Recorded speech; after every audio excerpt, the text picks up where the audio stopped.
এতে আমাদের তৃণমূল কংগ্রেসের দল তার বক্তব্য ইতিমধ্যে রেখেছে। আমাদের বক্তব্য তাই,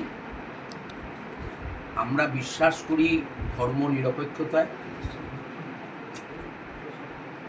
আজকে এখানেতে সিদ্দিকুল্লাহ সাহেব এসেছিলেন, তিনি আমাকে বলেছিলেন আসতে এনাদের একটা পারিবারিক অনুষ্ঠানে। যখন এই প্রশ্ন করছেন, এইটুকু বলতে পারি, ওয়াকফ বিল যেটা সংসদে পাশ হয়েছে, এটা আরও বেশি আলোচনার প্রয়োজন ছিল, কিন্তু সেটা কেন্দ্রীয় সরকার বিজেপি সেই আলোচনার সুযোগ দেয়নি। অন্যান্য যে রাজনৈতিক দলের সাংসদরা এসেছেন তাদের বক্তব্য সবাই রাখতে পারেননি। আমাদের তৃণমূল কংগ্রেসের তরফ থেকে বক্তব্য পরিষ্কার করে দেওয়া হয়েছে, আমরা এই ওয়াকফ বিলের পক্ষে নই, এটা পরিষ্কার জানিয়ে দিয়েছেন আমাদের দলের তরফ থেকে। শুনতেছি যে পশ্চিমবঙ্গে বাতাসের কিছু প্রস্তাবমূলক পোস্ট করছে,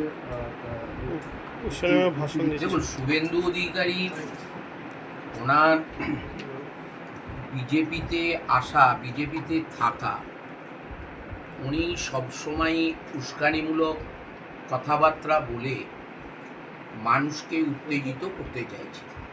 উনি চাইছেন বাংলাতে ধর্মে ধর্মে বিভেদ শুরু হোক, এবং পশ্চিম বাংলায় যেহেতু হিন্দু ধর্মের ভোট বেশি, উনি তাই এই বিষয়টাকে বেশি করে উস্কানিমূলক কথাবার্তা বলছেন।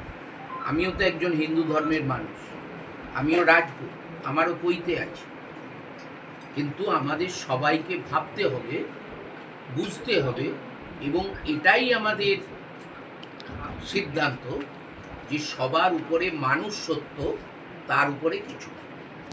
আমি যখন আমার হিন্দু ধর্মের